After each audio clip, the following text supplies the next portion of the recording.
ಅಲ್ಪಸಂಖ್ಯಾತರ ತುಷ್ಟೀಕರಣ ಅನ್ನೋದು ಕಾಂಗ್ರೆಸ್ ಸರ್ಕಾರದ ಫಸ್ಟ್ ಗೇಮ್ ಪ್ಲ್ಯಾನ್. ಮಂಗಳೂರು ನಗರದ ಉತ್ತರದಲ್ಲಿ ಹಿಂದೂಗಳು, ಮುಸಲ್ಮಾನರು, ಕ್ರೈಸ್ತರು ಶಾಂತಿಯಿಂದ ಬದುಕಲಿಕ್ಕೆ ಆಸ್ಪದ ಉಂಟು. ನಾವೇನು ಒಬ್ಬರನ್ನೊಬ್ಬನ ಹುಟ್ಟಿದ ಕೂಡಲೇ ಕೊಲ್ಲಬೇಕು ಅಂತ ಮನಸ್ಥಿತಿಯಿಂದ ಬಂದವರಲ್ಲ. ಎಲ್ಲ ಧರ್ಮಗಳಲ್ಲಿ ಸ್ವಲ್ಪ ಆ್ಯಂಟಿ ಸೋಷಲ್ ಎಲಿಮೆಂಟ್ಸ್, ಸಮಾಜಘಾತಕ ಶಕ್ತಿಗಳು ಇದ್ದೇ ಇರ್ತಾರೆ. ಆದರೆ ಅವರಿಗೆ ಇಂಥ ಕೆಲಸಗಳನ್ನು ಮಾಡಲಿಕ್ಕೆ ಅಥವಾ ಸಮಾಜ ವಿರೋಧಿ ಕೆಲಸಗಳನ್ನು ಮಾಡಲಿಕ್ಕೆ ಪ್ರಚೋದನೆ ಕೊಡುವುದು ಕಾಂಗ್ರೆಸ್ ಸರ್ಕಾರ. ಹಾಗಾಗಿ ಈ ತುಷ್ಟೀಕರಣದ ನೀತಿಯನ್ನು ತೆಗೆದುಕೊಳ್ತಾರೆ. ಇವನಿಗೆ ಬೇರೆ, ಇವ ಬೇರೆ, ನಿನ್ನ ಜಾತಿ ಏನು, ಮತ ಏನು, ಧರ್ಮ ಏನು, ಇದನ್ನೆಲ್ಲ ಕೇಳಿಕೊಂಡು ನೋಡಿ, ಎಲ್ಲರೂ ಭಾರತದ ದೇಶದ ನಾಗರಿಕರು, ಯಾರೇ ಆಗಲಿ, ಹಿಂದೂ, ಮುಸ್ಲಿಂ, ಕ್ರೈಸ್ತರಾಗಲಿ, ಅವರಿಗೆ ಸರಿಯಾದ ಇನ್ಫ್ರಾಸ್ಟ್ರಕ್ಚರ್ ಏನಿದೆ, ಮೂಲಭೂತ ಸೌಕರ್ಯನ ಕೊಡಬೇಕು. ಅದನ್ನು ಬಿಟ್ಟು ನೀವು ಜಾತಿ ಧರ್ಮದ ಹೆಸರಲ್ಲಿ ಇಬ್ಬಾಗ ಮಾಡಿ, ನಾನು ಅದರ ಬಗ್ಗೆ ಕಮೆಂಟ್ ಮಾಡಲಿಕ್ಕೆ ನನಗೆ ಒಳ್ಳೆಯದಾಗೋದಿಲ್ಲ. ಅಂದರೆ ರಾಜಕೀಯದಲ್ಲಿ ಆ ಲೆವೆಲಿಗೆ ಹೋಗಿದ್ದೇವೆ, ನನಗೆ ನಾಚಿಕೆ ಆಗ್ತದೆ. ಒಂದು ನಮ್ಮ ಧರ್ಮದವರಿಗೆ ಬೇರೆ, ಮತ್ತೊಬ್ಬ ಧರ್ಮದವರಿಗೆ ಬೇರೆ ಮತ್ತು ಪರಿಸ್ಥಿತಿ ಉಂಟಲ್ಲ, ಭಾಳ ಹೇಸಿಗೆಯ ಒಂದು ವಿಷಯ. ಅದು ಮಾಡಿದ್ದಾರೆ ಅನ್ನೋಂಥ ವಿಷಯ ನನ್ನ ಗಮನಕ್ಕೆ ಬಂದಿದೆ. ನಮ್ಮ ಸರ್ಕಾರ ಬಂದ ಕೂಡಲೇ ನ್ಯಾಯಯುತವಾಗಿ ಯಾರ್ಯಾರಿಗೆ ಏನೇನು ಆಗಬೇಕು ಆ ಕೆಲಸವನ್ನು ಮಾಡಿ. ಮಂಗಳೂರು ನಗರ ಉತ್ತರ ಸ್ವಲ್ಪ ಡಿಫ್ರೆಂಟ್, ಸ್ವಲ್ಪ ಬೇರೆ ರೀತಿಯಾದ ಒಂದು MLA ಕಾನ್ಸ್ಟಿಟ್ಯೂನ್ಸಿ. ಯಾಕಂದರೆ ಇಲ್ಲಿ ನಗರ ಸಹ ಉಂಟು, ಗ್ರಾಮಾಂತರ ಪ್ರದೇಶ ಉಂಟು. ಈ ಸುರತ್ಕಲ್ ಪ್ರದೇಶ ಮತ್ತು ಈ ಪ್ರದೇಶ ಎಲ್ಲ ನೋಡಿದರೆ ಮಂಗಳೂರಿನ ಲೆವೆಲಲ್ಲೇ ಬೆಳಿಬೇಕಾಗಿದೆ ಈಗ ಸುರತ್ಕಲ್ ನಗರ. ಆದರೆ ಅದು ಆ ಲೆವೆಲಲ್ಲಿ ಬೆಳೀಲಿಲ್ಲ. ಯಾಕಂದರೆ ಅಲ್ಲಿ ಸರಿಯಾದ ಇನ್ಫ್ರಾಸ್ಟ್ರಕ್ಚರ್ ಇರ್ಬೋದು, ಮೂಲಭೂತ ಸೌಕರ್ಯ, ಒಂದು ಬೆಳಿಬೇಕಾದ ನಗರಕ್ಕೆ ಯಾವ ರೀತಿಯ ಸೌಕರ್ಯಗಳನ್ನು ಕೊಡಬೇಕು ಅದನ್ನು ಕೊಟ್ಟಿಲ್ಲ.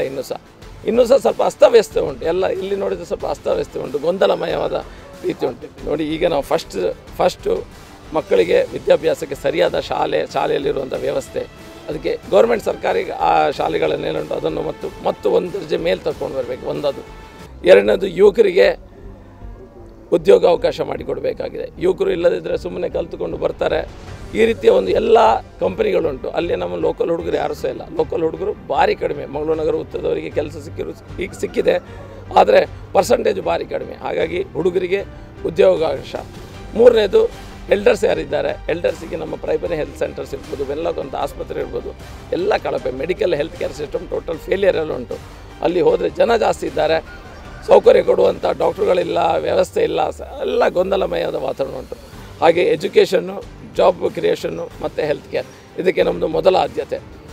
ಅದಾದ ಕೂಡ ಇದರೊಂದಿಗೆ ಪ್ಯಾರಲಲ್ ಆಗಿ ಕಾನೂನು ಸುವ್ಯವಸ್ಥೆ. ಯಾರೊಬ್ಬ ವ್ಯಕ್ತಿಯು ರಸ್ತೆಗೆ ಬಂದಾಗ ಪುನಃ ಜೀವಂತವಾಗಿ ಮನೆ ಹೋಗುವಂಥ ವ್ಯವಸ್ಥೆ ನಮ್ಮ ಕ್ಷೇತ್ರದಲ್ಲಿ ಆಗಬೇಕು. ಅವ ಹಿಂದೂ, ಅವ ಮುಸ್ಲಿಂ, ಅವ ಕ್ರೈಸ್ತ ಅಂತ ಹೇಳಿ ಅವನನ್ನು ರಸ್ತೆಯಲ್ಲಿ ಮರ್ಡರ್ ಮಾಡುವಂಥ ಕೆಲಸ ಆಗಬಾರ್ದು. ನಮ್ಮ ಹೆಣ್ಮಕ್ಳನ್ನು ಹಾರಿಸ್ಕೊಂಡು ಹೋಗೋದು, ಜಿಹಾದಿ ಶಕ್ತಿಗಳ ಅಟ್ಟಹಾಸ, ಇದನ್ನೆಲ್ಲ ನಿಲ್ಲಿಸ್ತೇವೆ. 100ಕ್ಕೆ 100 ನಿಲ್ಲಿಸ್ತೇವೆ.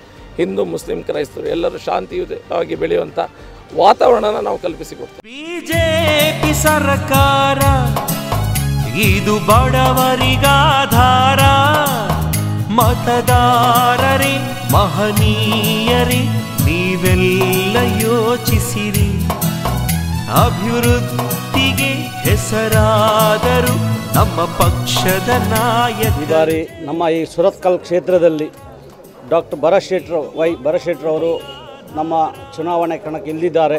ಹೀಗಾಗಿ ಒಂದು ಯುವ ಜನಾಂಗ, ಯುವಕರಂತ ಹೇಳ್ಬೋದು ನಾವು. ಈ ವೈದ್ಯಕೀಯ ಕಾಲೇಜಿನ ಪ್ರಾಂಶುಪಾಲರಾಗಿದ್ದಾರೆ ಅವರು, ಕ್ವಾಲಿಫೈಡ್ ಕೂಡ. ನಿಜವಾಗಿ ಈಗ ನಮ್ಮ ಎಲ್ಲ ಈ ಗಾಂಧೀಜಿಯ ಕನಸಿಂದ ಯುವಕರು ಬರಬೇಕು ಈ ಚುನಾವಣೆಗೆ. ಈ ಜನಪ್ರತಿನಿಧಿಗಳು ಯುವಕರಾಗಿರಬೇಕು, ಒಳ್ಳೆ ಯಂಗ್ಸ್ಟರ್ನವರು, ಎನರ್ಜೆಟಿಕ್, ಏನು ಈ ಕೆಲಸ ಮಾಡ್ತಾರೆ, ಬೀದಿಗೆ ಇಳಿದು ಕೆಲಸ ಮಾಡ್ತಾರೆ, ಭ್ರಷ್ಟಾಚಾರ ರಹಿತ ಒಂದು ರಾಷ್ಟ್ರ ನಿರ್ಮಾಣ ಮಾಡಬೇಕಂತ ಏನು ಮೋದಿಯ ಕನಸುಂಟು, ಅದು ಸಾಕಾರಗೊಳ್ತಂತ ನಾನು ಹೇಳಲಿಕ್ಕೆ ಇಚ್ಛೆ ಮಾಡ್ತೇನೆ. ಯಾಕೆಂದರೆ ಎಲ್ಲ ಯುವ ಜನಕರು ಅವರನ್ನು ಕರಿಬೇಕಂತಿಲ್ಲ, ಅವರಾಗಿ ತನ್ನಷ್ಟಕ್ಕೆ ತಾನು ಅವರ ಪ್ರಚಾರಕ್ಕೆ ಇಳಿದಿದ್ದಾರೆ.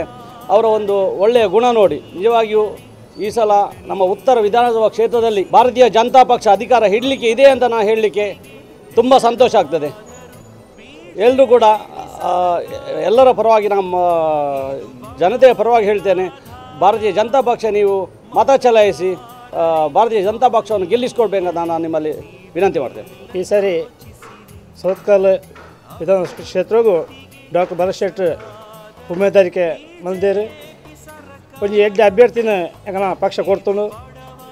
ಕರಿನ ಶಾಸಕರು ದುಮ್ಮದ ಸರ್ಕಾರ BJP ಸರ್ಕಾರದಾದ ಸಂಕ್ಷೇಮ ಮಂದಿನ ಕೆಲಸ ಕಾರ್ಯಗಳುಂಡ ಆ ಕೆಲಸ ಕಾರ್ಯಗಳು ಮಾತ್ರ ಹಗಲು ಮಲ್ತದ್ದು ಉದ್ಘಾಟನೆ ಮಾತ್ರ ಮಲ್ತಂದು ಪೋಯಿನ ತಂದೆ ಬೇತ ಹೂವೇ ಹೊಸ ಕಾರ್ಯಕ್ರಮವಲ್ಲ ಕಂದುಜೇರು ಆ್ಯಂಡ್ ಈ ಸರಿ ಭರವಸೆ ಉಂಡು. ಈ ಸರಿ ಕರ್ನಾಟಕಗಳು ಭಾರತೀಯ ಜನತಾ ಪಕ್ಷ ಸರ್ಕಾರ ಬರ್ಕೊಂಡು ಉತ್ತರ ವಿಧಾನಸಭಾ ಕ್ಷೇತ್ರದ ಭರತ್ ಶೆಟ್ಟರ್ ಭಿನ್ನಾಪೇರು. ಆ ಮೂಲಕ ಈ ಸಮಗ್ರ ವಿಧಾನ ಕ್ಷೇತ್ರ ಅಭಿವೃದ್ಧಿ ಆವಡು, ಜನತೆಗೆ ಬೋರ್ಡ್ ಸೌಕರ್ಯಗಳು ಕೊಡು.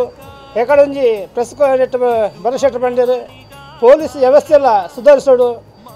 ಇತ್ತೆ ಒಬ್ಬಂಜಿ ನಮ್ಮ ಮುಸ್ಲಿಮು ಹಿಂದೂ ಬಣ್ಣ ಭೇದವಾಡು, ಜನಗಳು ಬಿದೇ ಬಣ್ಣ ಗಲಾಟೆ ಹಾಪಿನಿ, ಪೆಟ್ಟ ಹಾಪಿನಿ, ಅವು ಮಾತು ಉಂತೋಡು. ಈ ಇಡೀ ವಿಧಾನ ಕ್ಷೇತ್ರಡು ಎಡ್ಡೆ ರೀತಿದ ಒಂಜಿ ಪೊಲೀಸ್ ವ್ಯವಸ್ಥೆ ಆವಡು ಬಂದ ಭರವಸೆ ಉಂಡು. ಅದಕ್ಕೆ ಅಂಚನೆ ಶೈಕ್ಷಣಿಕ ಮಟ್ಟದ ಸುಧಾರಣೆ ಆವಡು ಬಂದು ಭರವಸೆ ಉಂಡು. ಈ ಮಾತು ಭರವಸೆ ಈಡೇರಾಡ ನಮ್ಮ ಭರತ್ ಶೆಟ್ಟರ್ ವಿನ್ ಆವಡು. ಕ್ಷೇತ್ರದ ಜನಕುಲು ಅರೆಗೆ BJP ಓಟಬಾರ್ದು, ಅರೆ ಶಾಸಕರಾದ ಆಯ್ಕೆ ಮಾಡಬಾರ್ದು ಕೇಳೋಣ. ಕೋಮುಗಲಭೆ ದಿನನಿತ್ಯ ನಡೀತಾ ಇದೆ. ಶೈಕ್ಷಣಿಕ ಕ್ಷೇತ್ರದಲ್ಲಿ ಹಿಂದೆ ಬಿದ್ದಿದೆ. ಯಾಕಂದರೆ ಇಲ್ಲಿಗೆ ಕೋಮುಗಲಭೆ ನಡೆಯುವುದರಿಂದ ಶೈಕ್ಷಣಿಕ ಕ್ಷೇತ್ರದಿಂದ ಬರುವ ಹೊರ ರಾಜ್ಯದ ಜನಗಳು ವಿದ್ಯಾರ್ಥಿಗಳು ಇಲ್ಲಿ ಬರುವುದಿಲ್ಲ. ಈ ಕಾಂಗ್ರೆಸ್ ಬಿಟ್ಟು BJP ಬಂದರೆ ಕಾಂಗ್ರೆಸ್ ಮುಕ್ತ ಆದರೆ ಈ ರಾಜ್ಯದಲ್ಲಿ ನಮಗೆ ಬದುಕಲಿಕ್ಕೆ ಸಾಧ್ಯವಿದೆ. ಈ ಬಾರಿ ಮಂಗಳೂರು ಉತ್ತರ ವಿಧಾನಸಭಾ ಕ್ಷೇತ್ರದ ಚುನಾವಣೆಯಲ್ಲಿ ವಿಭಿನ್ನ ರೀತಿಯಲ್ಲಿ ಜನ ಸ್ಪಂದಿಸ್ತಾ ಇದ್ದಾರೆ. ಕಾರಣ ಜನಗಳಿಗೆ ಕೂಡ ಗೊತ್ತಾಗಿದೆ. ಯುವ ಜನತೆ ಎದ್ದೆ ನರೇಂದ್ರ ಮೋದಿಯವರ ಕೆಲಸ ಕಾರ್ಯಗಳನ್ನು ನೋಡಿ ಮೆಚ್ಚುಗೆ ದೇಶ ಕಂಡ ನೆಚ್ಚಿನ ಪ್ರಧಾನಮಂತ್ರಿಗೋಸ್ಕರ ಯುವ ಜನತೆ ಎದ್ದು ಹೇಳ್ತಾ ಇದೆ. ಅದ್ರ ಜೊತೆಗೆ ನಮ್ಮ ಮಂಗಳೂರು ಉತ್ತರ ವಿಧಾನಸಭಾ ಕ್ಷೇತ್ರದಲ್ಲಿ ಯುವಕ ತರುಣ ಡಾಕ್ಟರ್ ಭರತ್ ಶೆಟ್ಟಿ ಅವರು ನಿಂತಿದ್ದಾರೆ. ಅದರಿಂದ ತನ್ನಾತಿಗೆ ದ್ವಿಗುಣ ಆಗಿದೆ. ಎಲ್ಲರ ಇಂಟ್ರೆಸ್ಟು ಸ್ವತಃ ನಾವು ಯಾರನ್ನು ಕಲಿಯೋದಿಲ್ಲ, ಸ್ವತಃ ಅವರು ಇಂಟ್ರೆಸ್ಟ್ ಆಗಿ ಎಲ್ಲ ಕೆಲಸ ಕಾರ್ಯಗಳನ್ನು ಮಾಡಿ ನಾವು ನೆನೆಸಿಗಿಂತ ಜಾಸ್ತಿ ರೀತಿಯಲ್ಲಿ ವ್ಯವಸ್ಥೆ ಆಗ್ತಾ ಉಂಟು. ಶಕ್ತಿ ಕೇಂದ್ರ ಮಹಾಶಕ್ತಿ ಕೇಂದ್ರ ಒಂದು ಕಾವೂರು ನಗರ 1ರ ಪ್ರಚಾರ ನಡೀತಾ ಉಂಟು. ಈಗಾಗಲೇ 12ನೇ ವಾರ್ಡು, 16ನೇ ವಾರ್ಡು ಮತ್ತು 17ನೇ ವಾರ್ಡು ಫಿನಿಶ್ ಆಯಿತು. ಭಾಳಷ್ಟು ಜನಸಂಖ್ಯೆ ಇದೆ.